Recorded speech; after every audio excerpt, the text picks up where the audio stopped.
बहुत समय पहले की बात है। नदी के तट पर एक गांव बसा था और उसी के नजदीक एक संत का आश्रम था।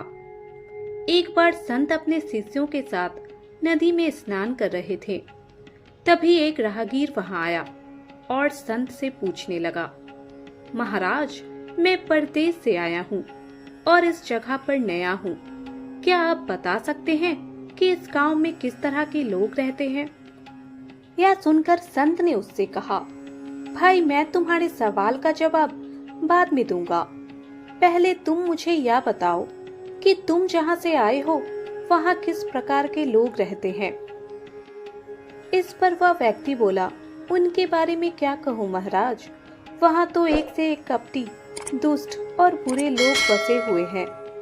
तब संत ने उससे कहा, तुम्हें इस गांव में भी बिल्कुल उसी तरह के लोग मिलेंगे, कपटी, दुष्ट और बुरे। इतना सुनकर वह राहगीर आगे बढ़ गया। कुछ समय बाद वहां से एक और राहगीर का गुजरना हुआ। वह भी किसी नई जगह पर बसने की इच्छा रखता था।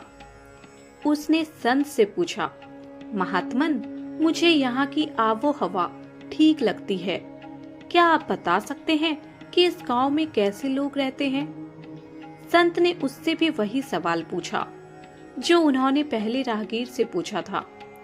इस पर राहगीर ने जवाब दिया, महात्मन, मैं जहाँ से आया हूँ वहाँ तो बहुत ही सभ्य, सुलझे और नेकदिल इंसान रहते हैं। तब संत ने उससे कहा, तुम्हें यहाँ भी इसी तरह के लोग मिलेंगे, सभ्य, सुलझे हुए और नेकदिल। तुम्हें यहाँ रहने में कोई परेशानी नहीं होगी। इतना सुनते ही वह राहगीर संत को प्रणाम कर आगे बढ़ गया। शिष्य यह सब देख रहे थे। राहगीर के जाते ही उन्होंने संत से पूछा, गुरुदेव, आपने दोनों राहगीर को एक ही स्थान के बारे में अलग अलग बातें क्यों बताई?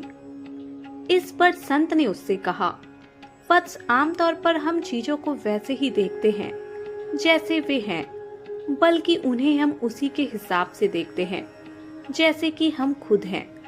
हर जगह हर प्रकार के लोग होते हैं। अब यह हम पर निर्भर करता है कि हम किस तरह के लोगों को देखना चाहते हैं। अगर हम अच्छाई देखना चाहें तो हमें अच्छे लोग मिलेंगे और बुराई देखना चाहें तो बुरे। यह सुनकर शिष्यों को उनकी बात का मर्म समझ आ गया और उन्होंने जीवन में सिर्फ अच्छाइयों पर ध्यान केंद्रित करने का निश्चय किया। सदैव प्रसन्न रहिए, जो प्राप्त है वह पर्याप्त है।